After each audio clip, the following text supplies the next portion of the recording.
Arthur Conan Doyle. Sir Arthur Ignatius Conan Doyle KSTJDL was a British writer and physician. He created the character Sherlock Holmes in 1887 for A Study in Scarlet, the first of 4 novels and 56 short stories about Holmes and Dr. Watson.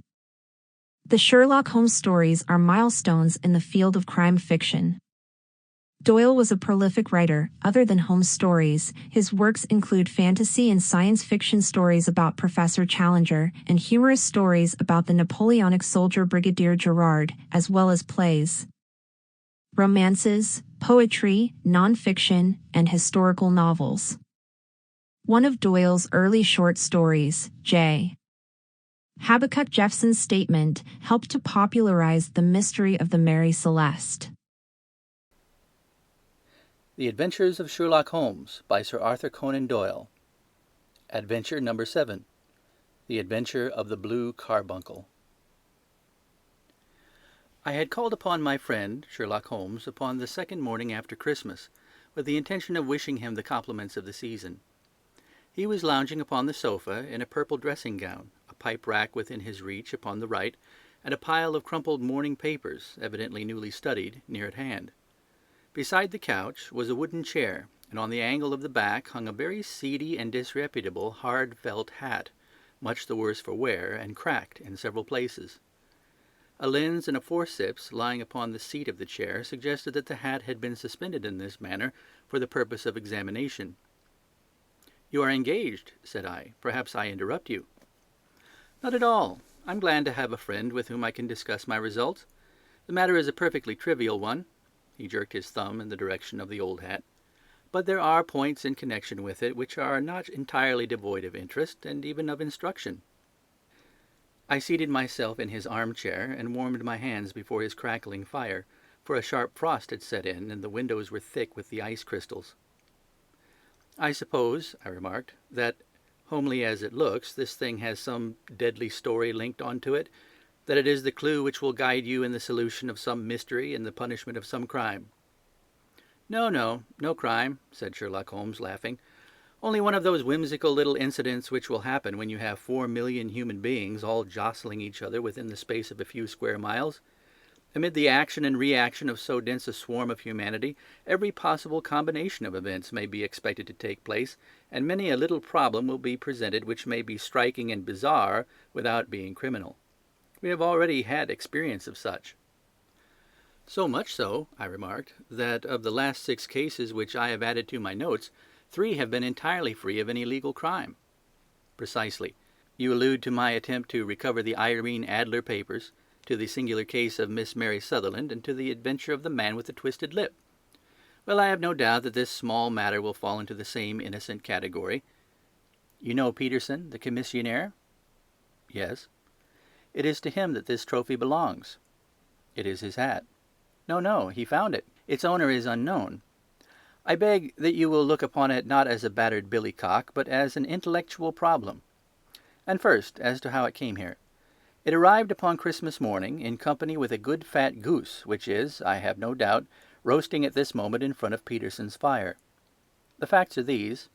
About 4 o'clock on Christmas morning, Peterson, who as you know is a very honest fellow, was returning from some small jollification and was making his way homeward down Tottenham Court Road. In front of him he saw, in the gaslight, a tallish man walking with a slight stagger and carrying a white goose slung over his shoulder. As he reached the corner of Goodge Street, a row broke out between this stranger and a little knot of roughs. One of the latter knocked off the man's hat, on which he raised his stick to defend himself, and swinging it over his head, smashed the shop window behind him. Peterson had rushed forward to protect the stranger from his assailants, but the man, shocked at having broken the window and seeing an official-looking person in uniform rushing towards him, dropped his goose, took to his heels, and vanished amid the labyrinth of small streets which lie at the back of Tottenham Court Road. The roughs had also fled at the appearance of Peterson, so that he was left in possession of the field of battle, and also of the spoils of victory, in the shape of this battered hat and a most unimpeachable Christmas goose, which surely he restored to their owner. My dear fellow, there lies the problem. It is true that "For Mrs. Henry Baker" was printed upon a small card which had been tied to the bird's left leg, and it is also true that the initials H.B. are legible upon the lining of this hat. But as there are some thousands of Bakers and some hundreds of Henry Bakers in this city of ours, it's not easy to restore lost property to any one of them. What then did Peterson do? He brought round both hat and goose to me on Christmas morning, knowing that even the smallest problems are of interest to me. The goose we retained until this morning, when there were signs that in spite of the slight frost, it would be well that it should be eaten without unnecessary delay. Its finder has carried it off, therefore, to fulfill the ultimate destiny of a goose, while I continue to retain the hat of the unknown gentleman who lost his Christmas dinner. Did he not advertise? No. Then what clue could you have as to his identity? Only as much as we can deduce. From his hat? Precisely. But you're joking. What can you gather from this old battered felt? Here is my lens. You know my methods. What can you gather yourself as to the individuality of the man who has worn this article? I took the tattered object in my hands and turned it over rather ruefully. It was a very ordinary black hat of the usual round shape, hard and much the worse for wear. The lining had been of red silk, but was a good deal discoloured.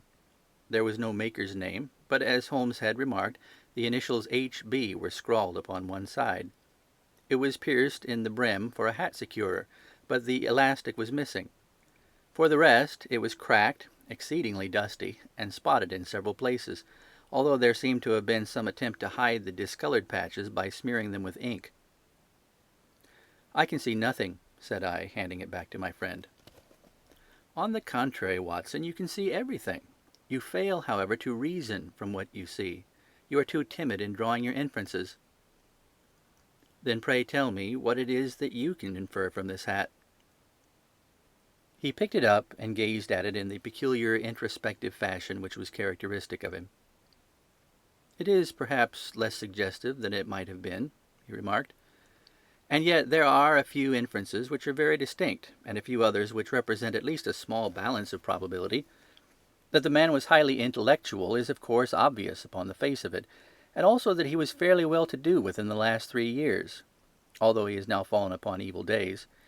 He had foresight, but has less now than formerly, pointing to a moral retrogression, which when taken with the decline of his fortune seems to indicate some evil influence, probably drink, at work upon him.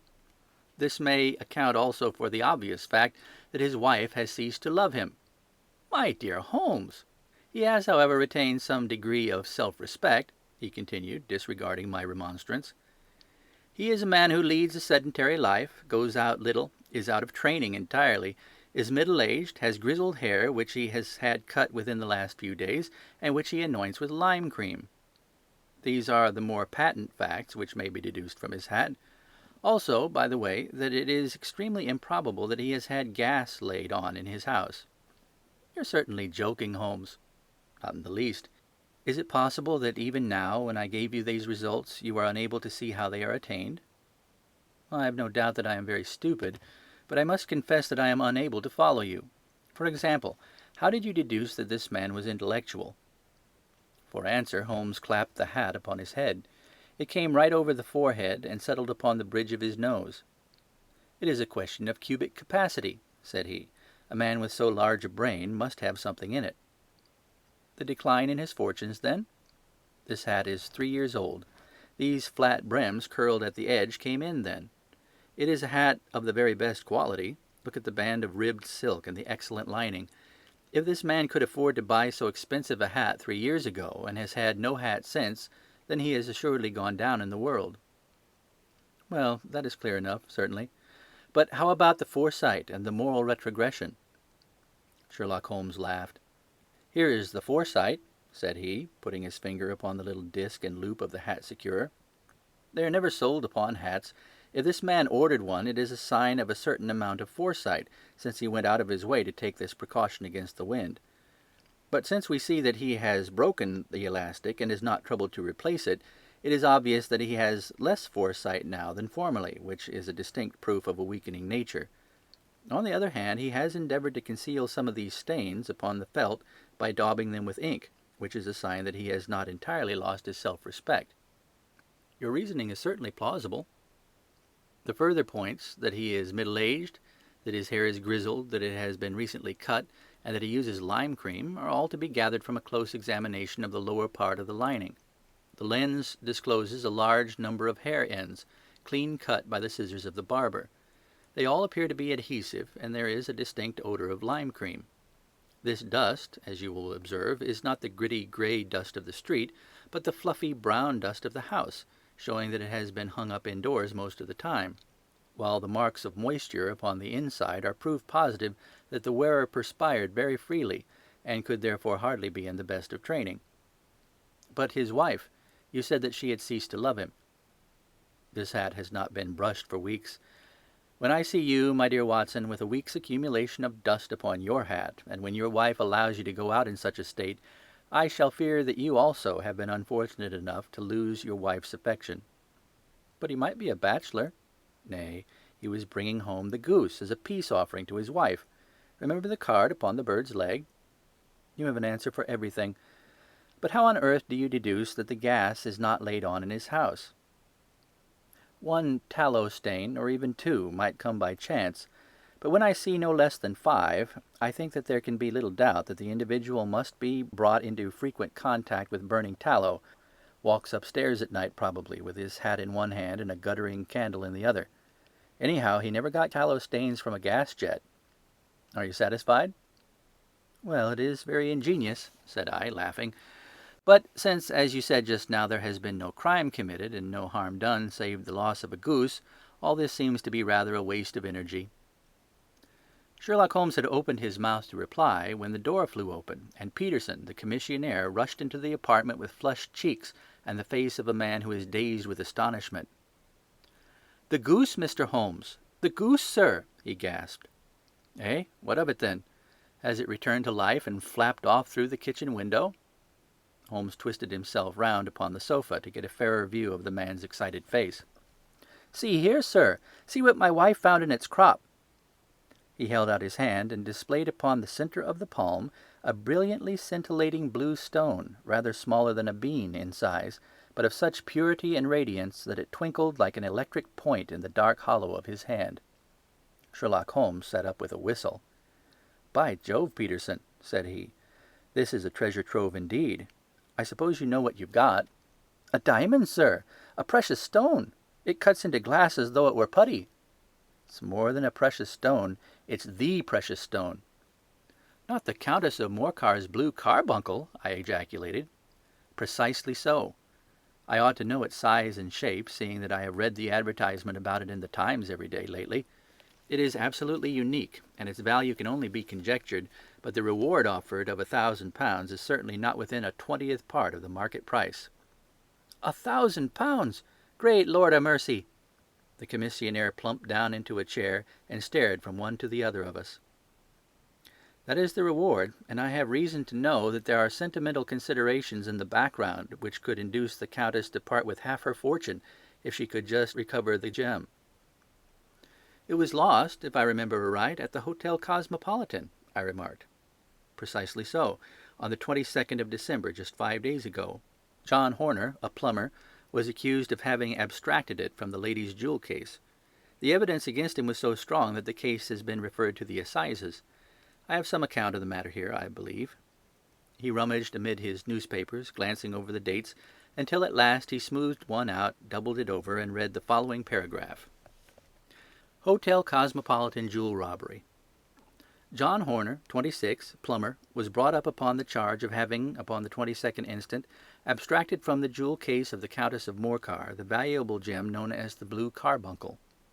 James Ryder, upper attendant at the hotel, gave his evidence to the effect that he had shown Horner up to the dressing-room of the Countess of Morcar upon the day of the robbery, in order that he might solder the second bar of the grate, which was loose. He had remained with Horner some little time, but had finally been called away. On returning, he found that Horner had disappeared, that the bureau had been forced open, and that the small morocco casket, in which, as it afterwards transpired, the Countess was accustomed to keep her jewel, was lying empty upon the dressing-table. Ryder instantly gave the alarm, and Horner was arrested the same evening. But the stone could not be found, either upon his person or in his rooms.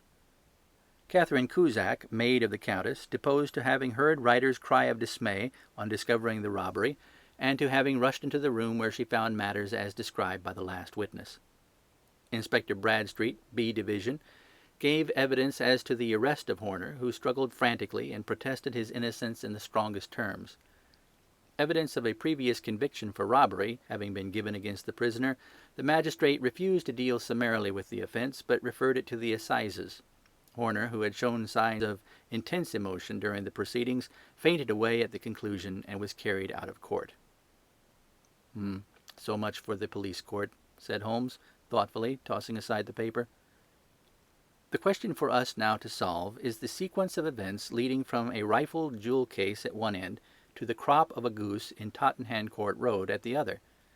You see, Watson, our little deductions have suddenly assumed a much more important and less innocent aspect. Here is the stone. The stone came from the goose, and the goose came from Mr. Henry Baker, the gentleman with the bad hat and all the other characteristics with which I have bored you. So now we must set ourselves very seriously to finding this gentleman and ascertaining what part he has played in this little mystery. To do this, we must try the simplest means first, and these lie undoubtedly in an advertisement in all the evening papers. If this fail, I have recourse to other methods. What will you say? Give me a pencil and that slip of paper. Now then, found at the corner of Goodge Street, a goose and a black felt hat. Mr. Henry Baker can have the same by applying at 6:30 this evening at 221B Baker Street. That's clear and concise. Very, but will he see it? Well, he is sure to keep an eye on the papers, since to a poor man the loss was a heavy one. He was clearly so scared by his mischance in breaking the window and by the approach of Peterson that he thought of nothing but flight. But since then he must have bitterly regretted the impulse which caused him to drop his bird. And then again, the introduction of his name will cause him to see it, for everyone who knows him will direct his attention to it. Here you are, Peterson. Run down to the advertising agency and have this put in the evening papers. In which, sir? Oh, in the Globe, Star, Pall Mall, St. James, Evening News, Standard, Echo, and any others that occur to you. Very well, sir. And this stone? Ah, yes, I shall keep the stone. Thank you. And I say, Peterson, just buy a goose on your way back and leave it here with me, for we must have one to give to this gentleman in place of the one which your family is now devouring. When the commissionaire had gone, Holmes took up the stone and held it against the light. It's a bonny thing, said he. Just see how it glints and sparkles. Of course, it is a nucleus and focus of crime. Every good stone is. They are the devil's pet baits. In the larger and older jewels, every facet may stand for a bloody deed. This stone is not yet 20 years old. It was found in the banks of the Amoy River in southern China, and is remarkable in having every characteristic of the carbuncle, save that it is blue in shade instead of ruby red. In spite of its youth, it has already a sinister history. There have been 2 murders, a vitriol throwing, a suicide, and several robberies brought about for the sake of this 40-grain weight of crystallized charcoal. Who would ever think that so pretty a toy could be a purveyor of the gallows and the prison? I'll lock it up in my strong-box now, and drop a line to the Countess to say that we have it. Do you think that this man Horner is innocent? I cannot tell. Well, then, do you imagine that this other one, Henry Baker, had anything to do with the matter? It is, I think, much more likely that Henry Baker is an absolutely innocent man who had no idea that the bird which he was carrying was of considerable more value than if it were made of solid gold. That, however, I shall determine by a very simple test, if we have an answer to our advertisement. And you can do nothing till then? Nothing. In that case, I shall continue my professional round.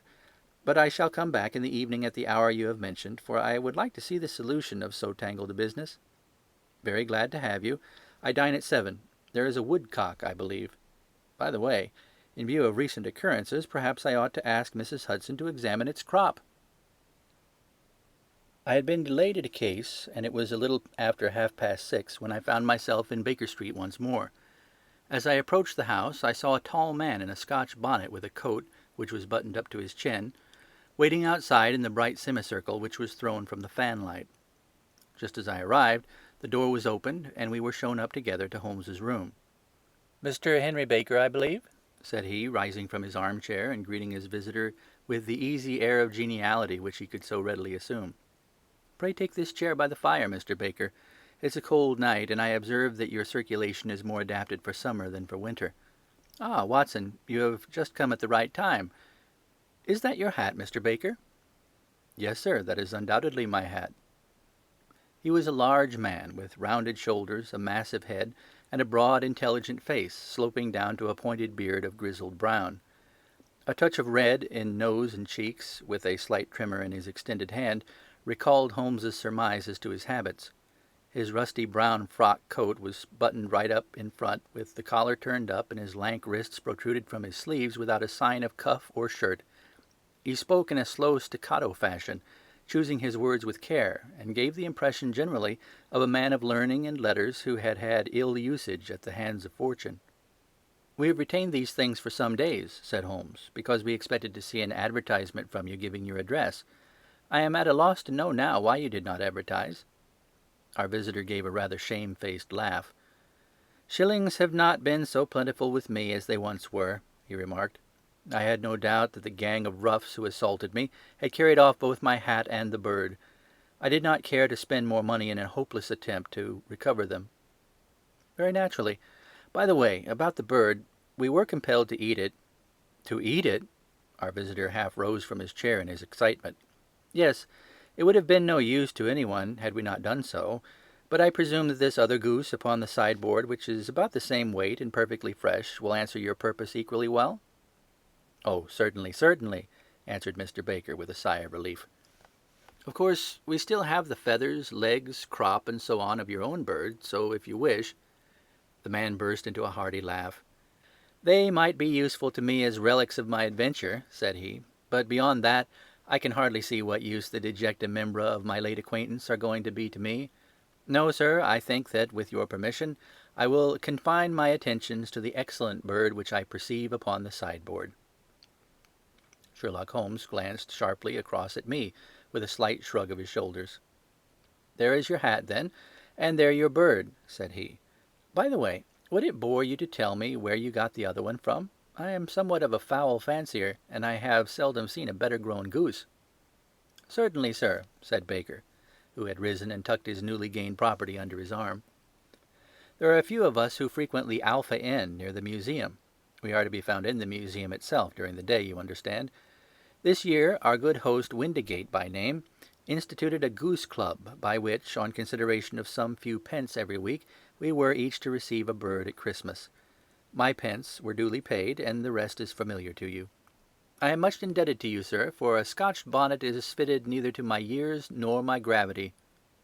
With a comical pomposity of manner, he bowed solemnly to both of us, and strode off upon his way. "So much for Mr. Henry Baker," said Holmes, when he had closed the door behind him. "It is quite certain that he knows nothing whatever about the matter. Are you hungry, Watson?" "Not particularly." "Then I suggest that we turn our dinner into a supper, and follow up this clue while it is still hot." "Yes, by all means." It was a bitter night, so we drew on our ulsters and wrapped cravats around our throats. Outside, the stars were shining coldly in a cloudless sky, and the breath of the passers-by blew out into smoke like so many pistol shots. Our footfalls rang out crisply and loudly as we swung through the Doctor's Quarter, Wimpole Street, Harley Street, and so through Wigmore Street into Oxford Street. In a quarter of an hour we were in Bloomsbury at the Alpha Inn, which is a small public-house at the corner of one of the streets that runs down into Holborn. Holmes pushed open the door of the private bar, and ordered 2 glasses of beer from the ruddy-faced, white-aproned landlord. "Your beer should be excellent, if it is as good as your geese," said he. "My geese?" The man seemed surprised. "Yes. I was speaking only half an hour ago to Mr. Henry Baker, who was a member of your goose club." "Ah, yes, I see. But you see, sir, them's not our geese." "Indeed. Whose then?" "Well, I got the 2 dozen from a salesman in Covent Garden." "Indeed. I know some of them. Which one was it?"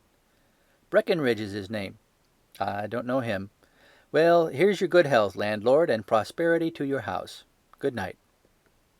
"Now for Mr. Breckenridge," he continued, buttoning up his coat as we came into the frosty air. "Remember, Watson, that though we have so homely a thing as a goose at one end of this chain, we have at the other a man who will certainly get 7 years' penal servitude unless we can establish his innocence.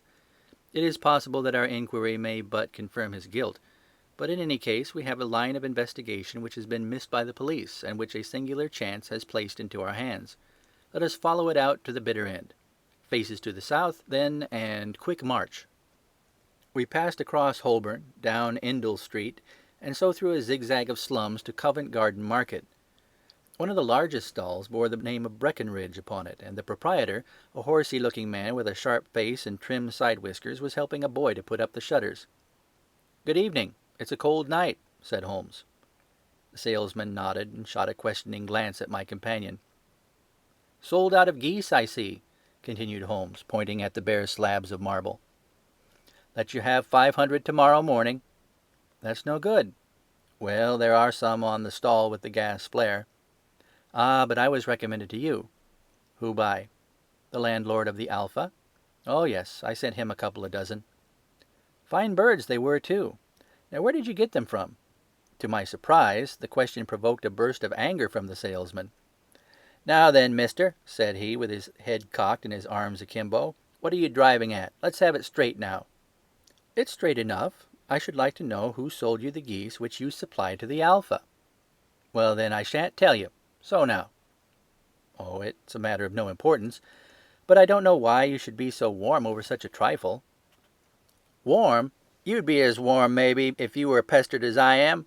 When I pay good money for a good article, there should be an end to the business. But it's where are the geese, and who did you sell the geese to, and what will you take for the geese? One would think they are the only geese in the world to hear the fuss that's made over them." "Well, I have no connection with any other people who have been making inquiries," said Holmes carelessly. "If you won't tell us, the bet's off, that's all. But I'm always ready to back my opinion on a matter of fowls, and I have a fiver on it that the bird I ate is country bred." "Well, then, you've lost your fiver, for it's town bred," snapped the salesman. "It's nothing of the kind." "I say it is." "I don't believe it." "Do you think you know more about fowls than I, who have handled them ever since I was a nipper? I tell you all those birds that went to the Alpha were town bred." "You'll never persuade me to believe that." "Will you bet, then?" "It's merely taking your money, for I know that I am right. But I'll have a sovereign on with you, just to teach you not to be obstinate." The salesman chuckled grimly. "Bring me the books, Bill," said he. The small boy brought round a small thin volume and a great greasy-backed one, laying them out together beneath the hanging light. "Now then, Mr. Cocksure," said the salesman, "I thought that I was out of geese, but before I finish you'll find that there's still one left in my shop. You see this little book? Well, that's the list of the folk from whom I buy. Do you see? Well then, here on this page are the country folk, and the numbers after the names are where their accounts are in the big ledger. Now then, you see this other page in red ink? Well, that's a list of my town suppliers. Now look at that third name. Just read it out to me."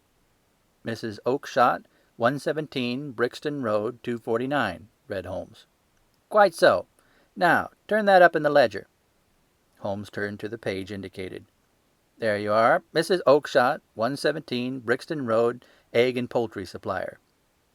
Now then, what's the last entry?" "December 22nd, 24 geese at 7 shillings 6 pence. "Quite so. There you are. And underneath?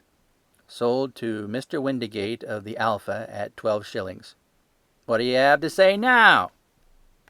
Sherlock Holmes looked deeply chagrined. He drew a sovereign from his pocket and threw it down upon the slab, turning away with the air of a man whose disgust is too deep for words. A few yards off, he stopped under a lamp-post and laughed in the hearty, noiseless fashion which was peculiar to him. "When you see a man with whiskers of that cut and the pink 'un protruding out of his pocket, you can always draw him by a bet," said he. "I dare say that if I had put £100 down in front of him, that man would not have given me such complete information as was drawn from him by the idea that he was doing me on a wager.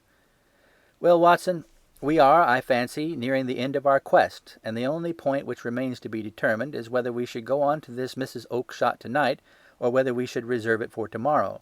It is clear from what that surly fellow said that there are others besides ourselves who are anxious about this matter, and I should—" His remarks were suddenly cut short by a loud hubbub which broke out from the stall which we had just left. Turning round, we saw a little rat-faced fellow standing in the centre of the circle of yellow light which was thrown by the swinging lamp, while Breckenridge, the salesman, framed in the door of his stall, was shaking his fists fiercely at the cringing figure. "I've had enough of you and your geese," he shouted. "I wish you were all at the devil together. If you come pestering me any more with your silly talk, I'll set the dog at you. You bring Mrs. Oakshott here, and I'll answer to her, but what do you have to do with it? Did I buy the geese off you?" "No, but one of them was mine all the same," whined the little man. "Well, then ask Mrs. Oakshott for it." "She told me to ask you." "Well, you can ask the King of Prussia for all I care. I've had enough of it. Get out of this." He rushed fiercely forward, and the inquirer flitted away into the darkness. This may save us a visit to Brixton Road," whispered Holmes. "Come with me, and we will see what is to be made of this fellow." Striding through the scattered knots of people who lounged round the flaring stalls, my companion speedily overtook the little man and touched him upon the shoulder. He sprang round, and I could see in the gaslight that every vestige of colour had been driven from his face. "Who are you, then? What do you want?" he asked in a quavering voice. "You will excuse me," said Sherlock Holmes, blandly, "but I could not help overhearing the questions which you put to the salesman just now. I think that I could be of assistance to you." "You? Who are you? How could you know anything of the matter?" "My name is Sherlock Holmes. It is my business to know what other people don't know." "But you could know nothing of this." "Excuse me, I know everything of it. You are endeavouring to trace some geese which were sold by Mrs. Oakshott of Brixton Road to a salesman named Breckenridge, by him in turn to Mr. Windigate of the Alpha, and by him to his club, of which Mr. Henry Baker is a member." "Oh, sir, you are the very man whom I have longed to meet," cried the little fellow, with outstretched arms and quivering fingers. "I can hardly explain to you how interested I am in this matter." Sherlock Holmes hailed a four-wheeler which was passing. "In that case, we had better discuss it in a cosy room rather than in this wind-swept market-place," said he. "But pray tell me, before we go further, who is it that I have the pleasure of assisting?" The man hesitated for an instant. "My name is John Robinson," he answered, with a sidelong glance. "No, no, the real name," said Holmes sweetly. "It is always awkward doing business with an alias."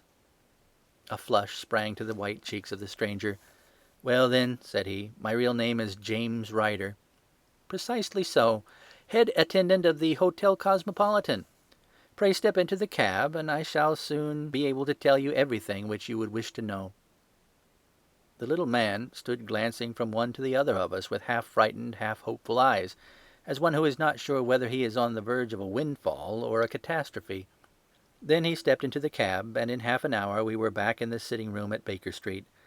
Nothing had been said during our drive, but the high, thin breathing of our new companion and the claspings and unclaspings of his hands spoke of the nervous tension within him. "Here we are," said Holmes cheerily, as we filed into the room. "The fire looks very seasonable in this weather. You look cold, Mr. Ryder. Pray take the basket chair. I will just put on my slippers before we settle this little matter of yours. Now then, you want to know what became of those geese?" "Yes, sir." "Or rather, I fancy, of that goose. It was one bird, I imagine, in which you were interested, white, with a black bar across the tail?" Ryder quivered with emotion. "Oh, sir," he cried, "can you tell me where it went to?" "It came here." "Here?" "Yes, and a most remarkable bird it proved. I don't wonder that you should take an interest in it. It laid an egg after it was dead. The bonniest, brightest little blue egg that ever was seen. I have it here in my museum." Our visitor staggered to his feet and clutched the mantelpiece with his right hand. Holmes unlocked his strong-box and held up the blue carbuncle, which shone out like a star with a cold, brilliant, many-pointed radiance. Ryder stood glaring with a drawn face, uncertain whether to claim or to disown it. "The game's up, Ryder," said Holmes quietly. "Hold up, man, or you'll be into the fire. Give him an arm back into his chair, Watson. He's not got blood enough to go in for felony with impunity. Give him a dash of brandy. So. Now he looks a little more human. What a shrimp it is, to be sure." For a moment he had staggered and nearly fallen, but the brandy brought a tinge of colour into his cheeks, and he sat staring with frightened eyes at his accuser. "I have almost every link in my hands, and all the proofs which I could possibly need, so there is little which you need tell me. Still, that little may as well be cleared up to make your case complete. You had heard, Ryder, of this blue stone of the Countess of Morcar's?" "It was Catherine Cusack who told me of it," said he in a crackling voice. "I see, her ladyship's waiting-maid. Well, the temptation of sudden wealth so easily acquired was too much for you, as it has been for better men before you. But you were not very scrupulous in the means you used. It seems to me, writer, that there is the making of a very pretty villain in you. You knew that this man Horner, the plumber, had been concerned in some such matter before, and that suspicion would rest more readily upon him. What did you do then? You made some small job in my lady's room, you and your confederate Cusack, and you managed that he should be the man sent for. And then, when he had left, you rifled the jewel case, raised the alarm, and had this unfortunate man arrested. You then— Ryder threw himself down suddenly upon the rug and clutched at my companion's knees. "For God's sake, have mercy!" he shrieked. "Think of my father, of my mother. It would break their hearts. I never went wrong before. I never will again. I swear it. I swear it on a Bible. Oh, don't bring it into court. For Christ's sake, don't."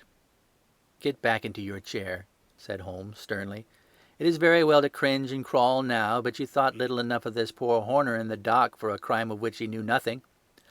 I will fly, Mr. Holmes. I will leave the country, sir. Then the charge against him will break down."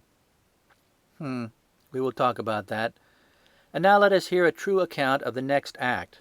How came the stone into the goose, and how came the goose into the open market? Tell us the truth, for there lies your only hope and safety." Ryder passed his tongue over his parched lips. "I will tell you it just as it happened, sir," said he. "When Horner had been arrested, it seemed to me that it would be best for me to get away with the stone at once, for I did not know at what moment the police might not take it into their heads to search me and my room. There was no place about the hotel where it would be safe. I made out as if on some commission, and I made for my sister's house. She had married a man named Oakshott, and lived in Brixton Road, where she fattened fowls for the market. All the way there every man I met seemed to me to be a policeman or a detective, and for all that it was a cold night, the sweat was pouring down my face before I came to the Brixton Road. My sister asked me what was the matter, and why I was so pale, but I told her that I had been upset by the jewel robbery at the hotel.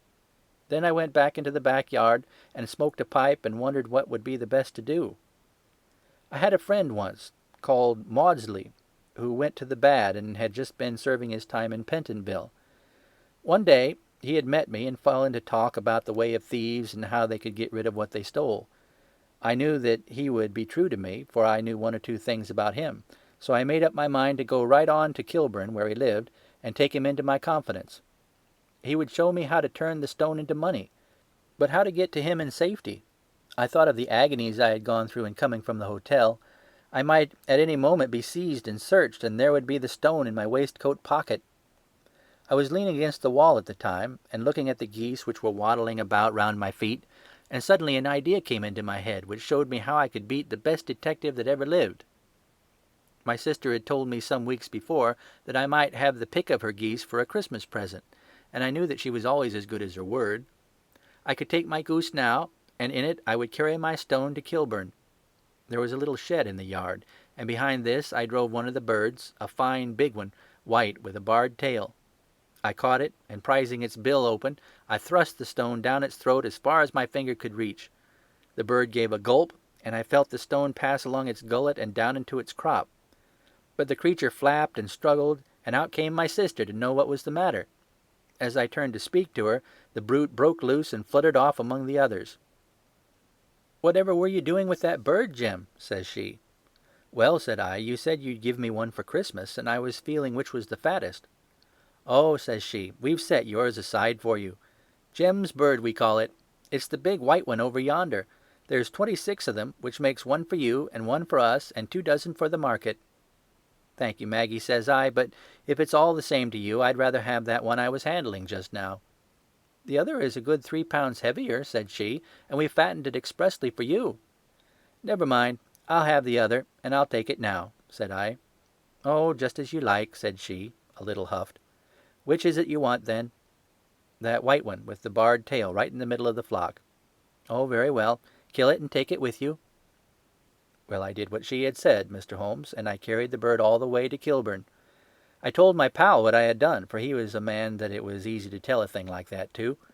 He laughed until he choked, and we got a knife and opened the goose. My heart turned to water, for there was no sign of the stone, and I knew that some terrible mistake had occurred.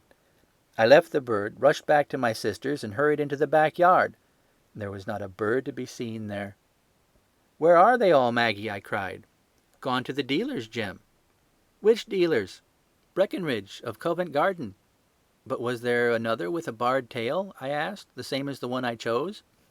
"Yes, Jem, there were 2 barred-tailed ones, and I could never tell them apart." Well, then, of course, I saw it all, and I ran off as hard as my feet would carry me to this man Breckenridge. But he had sold the lot at once, and not one word would he tell me as to where they had gone. You heard him yourselves tonight. Well, he has always answered me like that. My sister thinks that I'm going mad. Sometimes I think that I am myself. And now I am myself a branded thief, without ever having touched the wealth for which I sold my character. God help me! God help me!" He burst into convulsive sobbing, with his face buried in his hands. There was a long silence, broken only by his heavy breathing and by the measured tapping of Sherlock Holmes's fingertips upon the edge of the table. Then my friend rose and threw open the door. "Get out," said he. "What, sir?" "Oh, heaven bless you! No more words. Get out." And no more words were needed. There was a rush, a clatter upon the stairs, the bang of a door, and the crisp rattle of running footfalls from the street. "After all, Watson," said Holmes, reaching up his hand for his clay pipe, "I am not retained by the police to supply their deficiencies. If Horner were in danger it would be another thing, but this fellow will not appear against him, and the case must collapse. I suppose that I am commuting a felony, but it is just possible that I am saving a soul. This fellow will not go wrong again. He is too terribly frightened. Send him to gaol now, and you make him a gaol bird for life. Besides, it's the season of forgiveness. Chance has put in our way a most singular and whimsical problem, and its solution is its own reward. If you will have the goodness to touch the bell, Doctor, we will begin another investigation, in which also a bird will be the chief feature." End of The Adventure of the Blue Carbuncle.